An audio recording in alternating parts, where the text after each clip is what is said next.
Bueno, un cordial saludo, bienvenida para todos nuestros oyentes, para cada uno de los seguidores de nuestras redes sociales, nuestras plataformas y pues también un saludo especial para todas aquellas personas que de una u otra forma nos siguen o nos escuchan a través de este medio, Busco en ti Radio Online, porque recuerda que donde estás no es el final. Continuando con nuestra programación, contamos con la presencia de Leo y Lili en su segmento Tiempos de Conquista, así que les damos la bienvenida. ¿Cómo estamos hoy? Hola Jorge, muy buenas tardes Colombia, muy buenas tardes Jorge y gracias por recibirnos otra vez en sus casas. Buenas tardes a todos. Bueno, vamos a empezar el día de hoy. Gracias a Dios porque tenemos una palabra nueva para mostrarle lo que Dios puso en nuestro corazón, lo que hemos podido también ver y aprender porque seguimos aprendiendo. Esta palabra de Dios muchas veces la leemos y podemos conocerla, pero cada vez que podemos entrar, Dios nos da una vista diferente para ver lo que no veíamos y hoy lo podemos ver. Bueno, el programa del día de hoy se llama El clamor por un libertador para conquistar. El clamor por un libertador. Sabemos que el pueblo de Dios fue esclavo y llegó Moisés como su libertador. Pero hoy vamos a ver otra manera de Israel, otra etapa de Israel que clamaba por un libertador. El texto base se encuentra en Jeremías 33:3 y dice, clama a mí y yo te responderé. Esto nos dice Dios, clama a mí. Ahorita veremos qué es el clamor.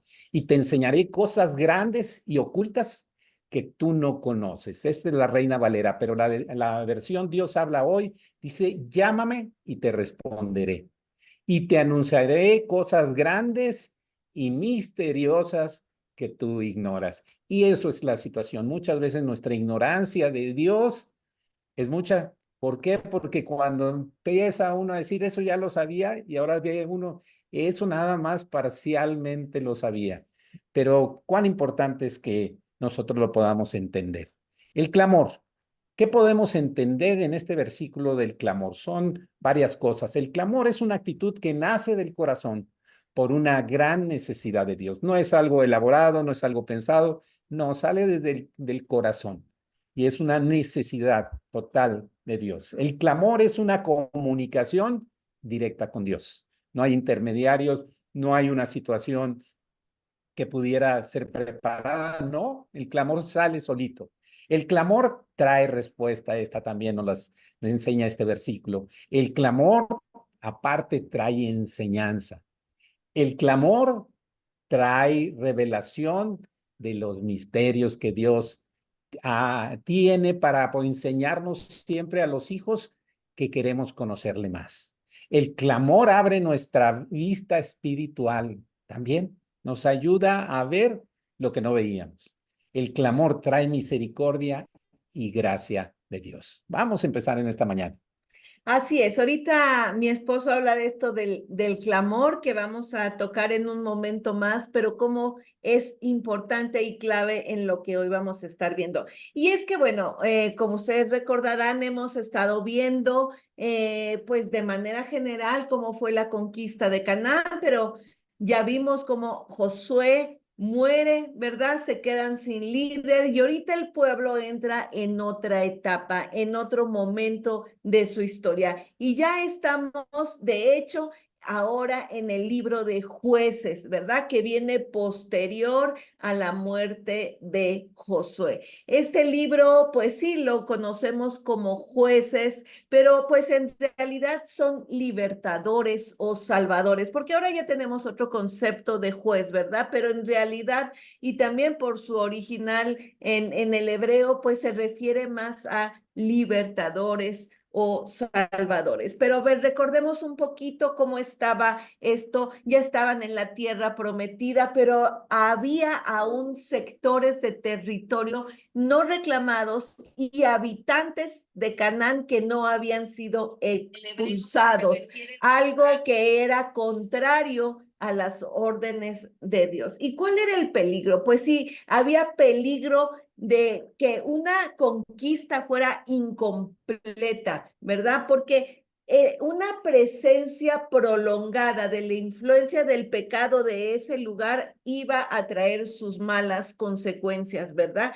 Entonces, mientras los cananeos y los israelitas estuvieran juntos, pues inevitablemente iban a pasar cosas como que contrajeran matrimonio con estos pueblos, como que se involucraran en la idolatría de sus dioses y bueno, todo iba a irse pues a traer una contaminación. Dios quería un pueblo santo, apartado para él, ¿verdad? Y esta convivencia con los pueblos de Canaán no iba a ser buena, cosa que lamentablemente pasa, ¿verdad? Pareciera que Israel tenía una fascinación por la cultura de ellos y bueno, así es como empiezan a involucrarse. Pero les digo, había mucha vulnerabilidad del pueblo al estar conviviendo, al no llevar una conquista completa y dejarla así, ¿no? Incompleta en muchas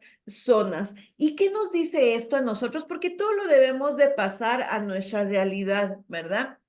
Nosotros estamos rodeados en este mundo de muchas ideologías, pensamientos contrarios totalmente a Dios. Pero si nosotros dejamos que eso esté constantemente en nuestra vida, ¿qué va a pasar? Un día vamos a abrazar esas ideologías contrarias a Dios y nos volvemos como el mundo. Y recordemos cómo hasta Jesús oraba ahí en Juan 17, que dice, no ruego que los quites del mundo, sino que los guardes del mal. Si nosotros debemos ser la influencia al mundo, no el mundo hacia nosotros, porque si nosotros nos dejamos influir por todas sus ideologías, pues obviamente vamos a ir a mal, ¿verdad? Va a tener una mala influencia.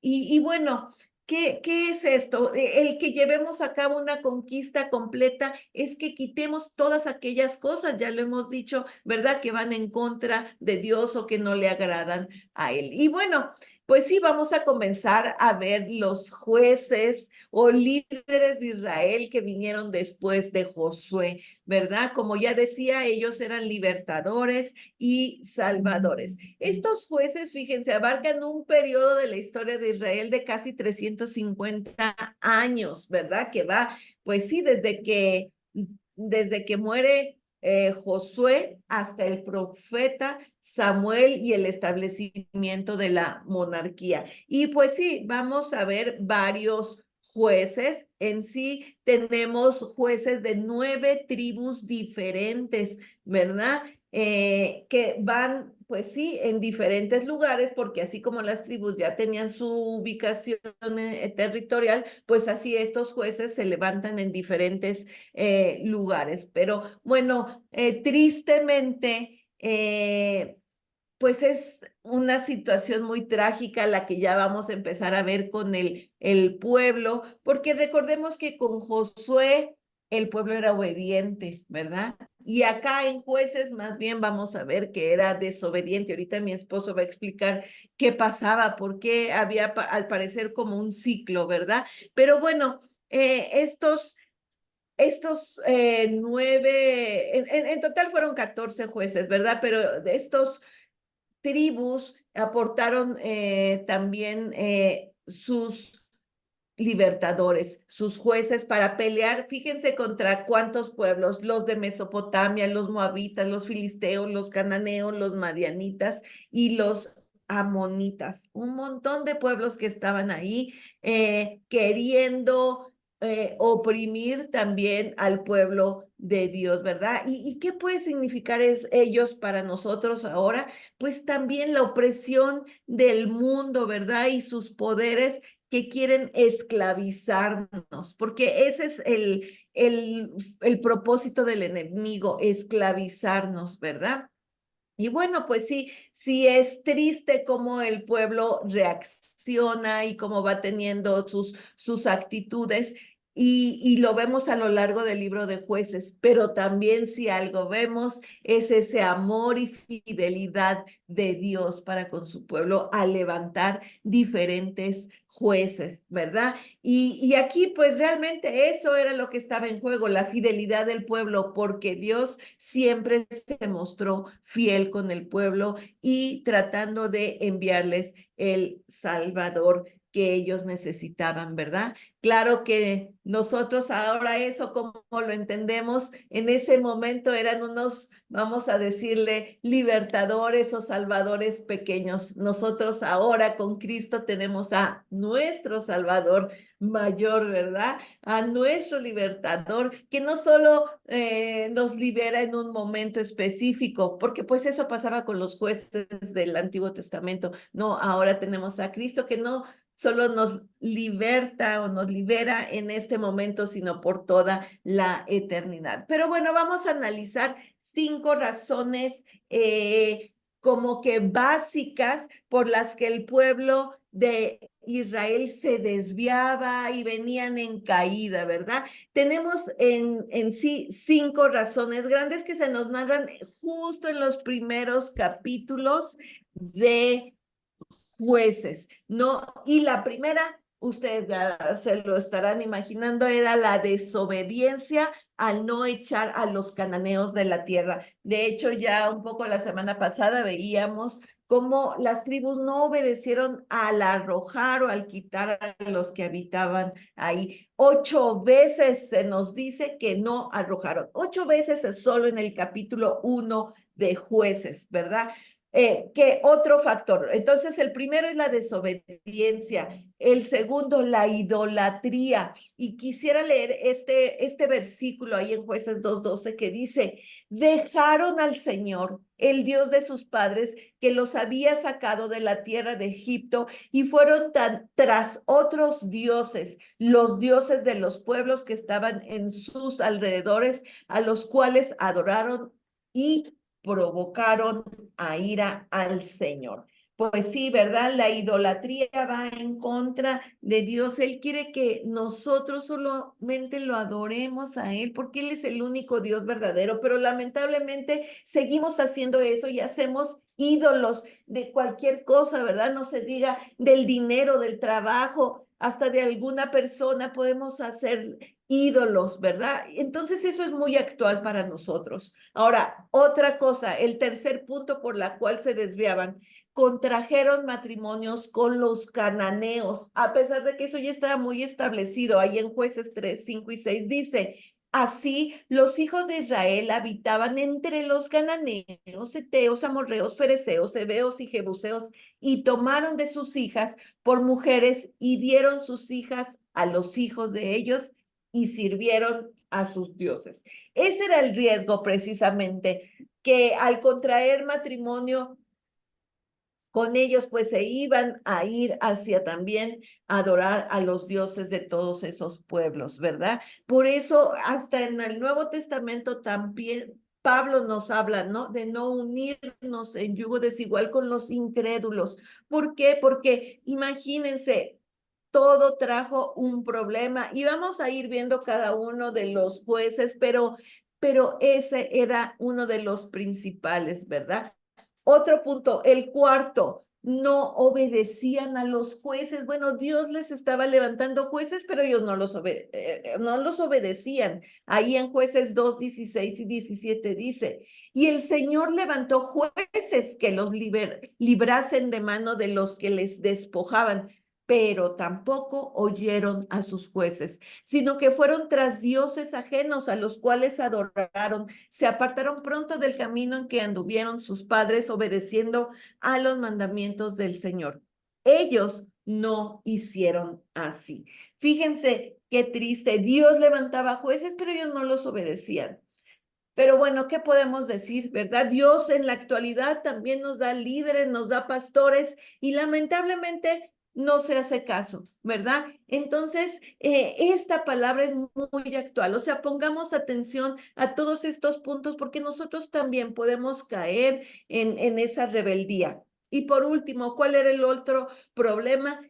dejar a Dios después de la muerte de los jueces. Sí, porque mientras que estaba el juez activo, todo iba muy bien, pero el juez moría y otra vez el pueblo venía abajo. Jueces 2:19 dice, mas acontecía que al morir el juez, ellos volvían atrás y se corrompían más que sus padres, siguiendo a dioses ajenos para servirles e inclinándose delante de ellos, y no se apartaban de sus obras ni de su obstinado camino. Qué triste, ¿verdad? Así como también lo vimos con Josué, él muere y el pueblo viene abajo, ya no conocía a Dios. Aquí también Dios levantaba un juez y el pueblo, vaya, se olvidaba de Dios. Pero bueno, les digo, todas estas enseñanzas son actuales, son para nosotros ahorita, para no volver a caer en lo mismo. Y bueno, ahora sí vamos rápidamente al primer juez que tenemos narrado, y es Otoniel, ¿verdad? Ya se nos había mencionado a Otoniel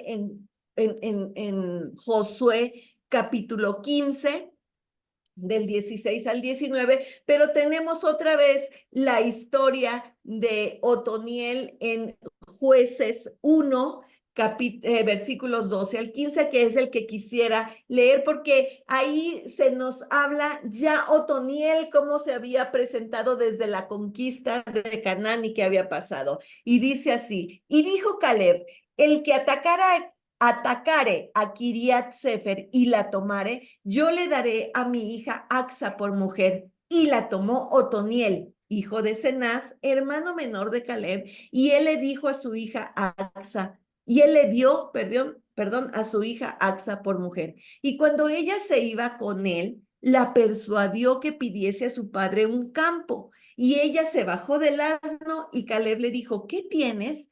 Ella entonces le respondió, concédeme un don, puesto que me has dado tierra del Negev, dame también fuentes de aguas. Entonces Caleb le dio las fuentes de arriba y las fuentes de abajo. Este pasaje que es la presentación de Otoniel todavía no es juez, ¿verdad? Pero aquí conocemos a Otoniel, ¿verdad? Cómo fue valiente para tomar la ciudad que Caleb decía, ¿verdad? Y bueno, era la hija del famoso Caleb, o sea, Caleb era, ya sabemos, alguien muy conocido que venía desde Egipto, y bueno, ofrece él a su hija para recompensa a quien conquistara, y Otoniel fue muy valiente, pero en este pasaje me llama mucho la atención cómo Otoniel le dice a su esposa, ¿sabes qué? Pídele a tu papá fuentes de aguas, ¿no? Pídele más tierra. Y ella obedece y va, y por supuesto que Caleb se lo ofrece. A mí me encanta, ya no sé más si Otoniel o Axa, pero lo que creo es que los dos juntos lograron muchísimo. Por eso Eclesiastés 4:9 nos dice, mejores son dos que uno porque tienen mejor paga de su trabajo, ¿verdad? Ambos lucharon por la bendición, por la herencia, ¿verdad? Otoniel mediante la guerra, sí, algo físico, y conquistó, y Axa con una petición de una manera muy pacífica. Ella estaba segura que su papá no le iba a negar, ¿verdad? Y a mí me encanta cómo vemos tanto la valentía de Otoniel como la obediencia de Axa, porque sabía que su papá no le iba a negar porque ella también había sido obediente. Imagínense que te dijeran, te vas a casar con alguien que no sabemos quién va a ser, pero va a ser un conquistador. Y ella pudo haber reclamado, quizá en nuestra actualidad y en nuestro pensamiento de ahora puede ser muy complicado entender eso, pero si lo traspasamos al ámbito espiritual, al contrario, vemos una actitud preciosa que debemos imitar, porque ella fue obediente a su padre, pero también recibió mucha bendición, porque Caleb le dice, te voy a dar no solo unas fuentes, sino las de arriba y las de abajo, ¿verdad? Entonces aquí vemos un combo de matrimonio precioso, Otoniel y Axa, que lo único que puedo decir es que pues es Cristo y la iglesia, ¿verdad? Y Axa pide, y se le da, ¿verdad? Nosotros también tenemos ahora acceso a pedirle al Padre, y el Padre, ¿qué hace? Pues nos da hasta doble, nos da hasta más de lo que pedimos, ¿verdad? Y ya se me está acabando el tiempo. Aquí mi esposo que siga con lo que de Otoniel, porque después ya tenemos el pasaje que nos habla de él como juez, donde vemos que también es un conquistador. Síguele, síguele. Le sigo rápido. A ver, entonces ahí en Jueces 3, del 7 al 11, se nos dice qué hizo Otoniel. Y dice así: hicieron pues los hijos de Israel lo malo ante los ojos del Señor, y olvidaron al Señor su Dios, y sirvieron a los Baales y a las imágenes de acera. Y la ira del Señor se encendió contra Israel, y los vendió en manos de Cusán Risataim, rey de Mesopotamia, y sirvieron los hijos de Israel a Cusán Risataim 8 años. Entonces clamaron los hijos de Israel al Señor, y el Señor levantó un libertador a los hijos de Israel y los libró. Esto es, a Otoniel, hijo de Cenaz, hermano menor de Caleb. Y el espíritu del Señor vino sobre él y juzgó a Israel, y salió a batalla. Y el Señor entregó en su mano a Cusán Risataim, rey de Siria, y prevaleció su mano contra Cusán Risataim, y reposó la tierra 40 años, y murió Otoniel, hijo de Cenaz. Bueno, cuán importante es entender que en estas historias hay repeticiones, pero regresando al clamor, decimos que el clamor es una actitud del corazón de humillación delante de Dios por una necesidad de perdón y de salvación principalmente. Sin embargo, cuando no hay una conciencia de pecado en nosotros, por estos motivos, difícilmente clamamos. Hay otros motivos por los cuales sí clamamos, pero no los estaremos viendo en esta mañana por razones de tiempo. Como pueden ver, como puede ser la salud, ciertos problemas personales, familiares, laborales, etcétera. Hay muchas cosas por las cuales podemos clamar. Pero en este caso, como estamos hablando de Israel después de ese tiempo que conquistaron ciudades, el problema es que vamos a ver en el capítulo 2, si lo leemos, esa es una tarea que les queremos dejar. Hay un ciclo que se repite varias veces en todo el libro de Jueces. Por eso Dios levantó a jueces. ¿Por qué? Vean el ciclo. Lo primero que pasaba, el pueblo estaba bien con Dios y le servía. Después Israel cae en pecado e idolatría. El 3 es Israel es esclavizado por otro pueblo que tiene otros dioses, por eso adoptaban, al juntarse con paganos, pues aprendían lo que ellos adoraban. Entonces es inconcebible de veras cuando uno conoce al Dios único y verdadero, que vaya y combine su cristianismo con cosas que a Dios no le gustan. Tenemos un Dios celoso porque nos ama, porque está atento a nosotros. El 4, Israel se arrepiente y clama al Señor. Cuando Israel entendía su pecado, clamaba al Señor porque estaban oprimidos por otros pueblos. Y eso es lo que hace el pecado en nosotros, nos oprime, nos asfixia, nos hace destrozo y medio en nuestra alma, en nuestra mente y en nuestro cuerpo también. Este mundo es un mundo que luego el pecado abunda, por eso la gracia del Señor está.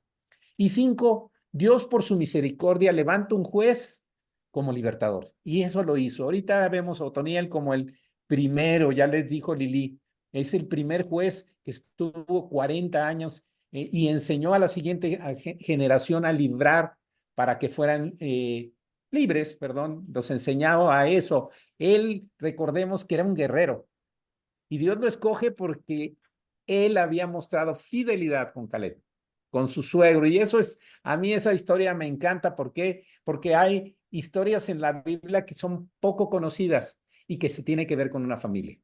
Y eso le doy gracias a Dios porque yo tuve un suegro que me enseñó a ser suegro y a ser abuelo. Y eso me da gusto, y era un hombre con un corazón dispuesto, con un corazón que servía a Dios, con un corazón que servía a su familia. Y era un hombre muy sencillo, muy humilde en cuanto a su actitud para con los demás.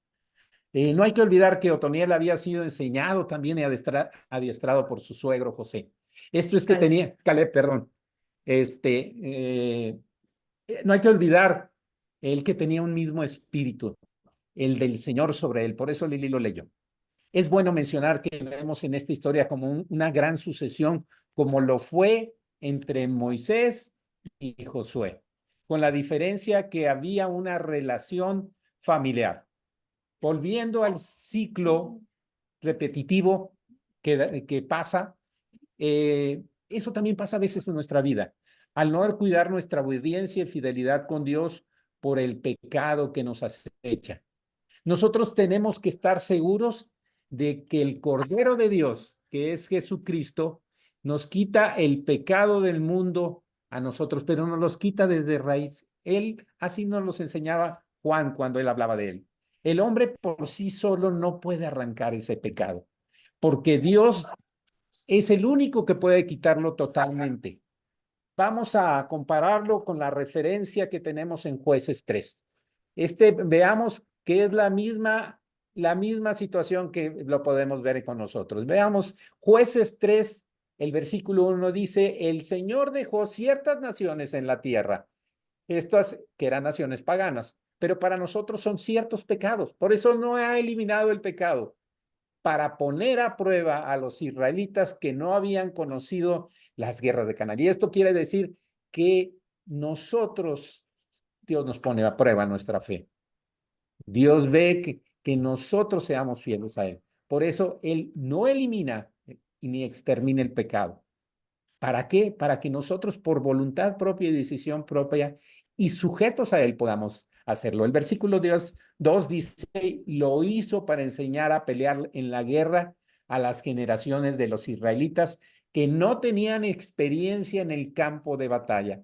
Él quería que le enseñara a la siguiente generación lo que es librar batallas, lo que es obtener victorias sobre los enemigos. Y eso es lo mismo que a nosotros nos lo dice. Vamos a la Reina Valera, este versículo 2, y dice, solamente para que el linaje de los hijos de Israel conociese la guerra, por eso los dejó a los otros pueblos, para que la enseñasen a los que antes no la habían conocido. Cuando a mí me platican de la Revolución Mexicana, de la independencia de México, de las guerras mundiales, no estuve. Es algo que a lo mejor necesitaría o necesitamos a veces conocer a personas que nos enseñen lo que es vivir en esas épocas difíciles. Por eso esta palabra la cumplió Otoniel. Como ya dijimos, en esos 40 años, bajo la mano de Otoniel y el poder de Dios, pudieron haber sido libres, pudieron ser libres, y eso es lo que significa, y lo dijo un juez, es un libertador. Jesucristo es nuestro libertador. En Él podemos encontrar que lo que les decía, que Él quita el pecado desde raíz. Hay errores y pecados en nosotros. Sí, los errores no necesariamente son un pecado, ni los errores nos separan del propósito de Dios. Los errores podemos cometerlos tantas veces, repetirlos como este ciclo que les decía, que esa práctica constante nos puede llevar a cometer un pecado porque somos tercos y obstinados. Un ejemplo muy sencillo. Nosotros podemos decir una mentira, todos decimos a veces una mentira, pero si nosotros repetimos muchas mentiras todos los días o constantemente, eso sí nos da una condición de persona diferente y es un mentiroso. Y la palabra nos enseña que los mentirosos no son parte del reino. Entonces debemos tener conciencia de pecado con respecto a Dios. Es claro, también, por ejemplo, en la vida de Saúl, ¿qué pasó esto? Saúl era un hombre obstinado y fue rebelde a la palabra de Dios. Y lo vemos en Samuel 15:23, dice, por cuanto tú desechaste la palabra del Señor, Él también te ha desechado para que sea rey. Por eso es importante que nosotros lo entendamos. Tenemos conflictos internos. Y vemos en la Biblia un personaje como Pablo, que tenía en el capítulo 7 de Romanos un conflicto interno que decía, por ejemplo, en el versículo 15, dice, porque lo que hago no lo entiendo, pues no hago lo que quiero, sino lo que aborrezco, eso hago.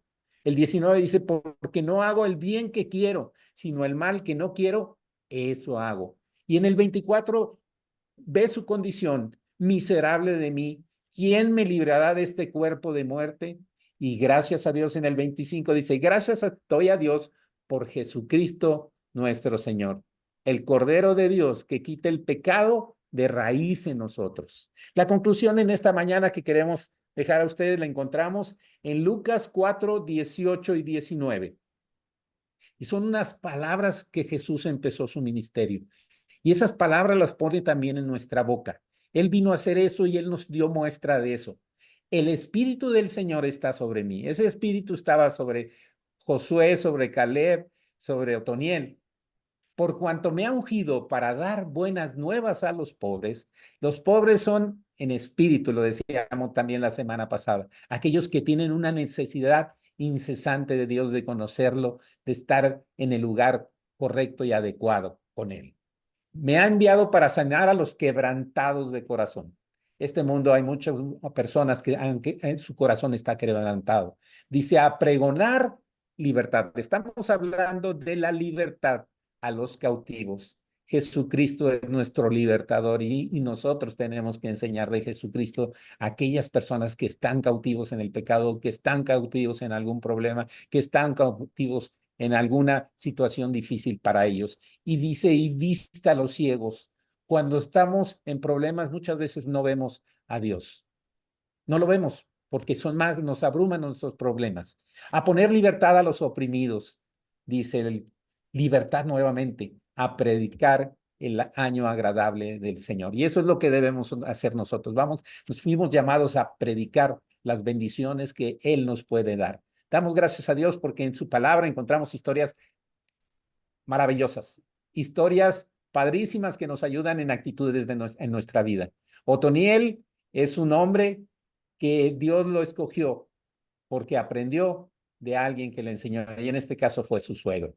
Damos gracias a Dios porque estamos en tiempos de conquista, porque al que cree, todo le es posible. Conquistar. Muchísimas gracias y que Dios les bendiga.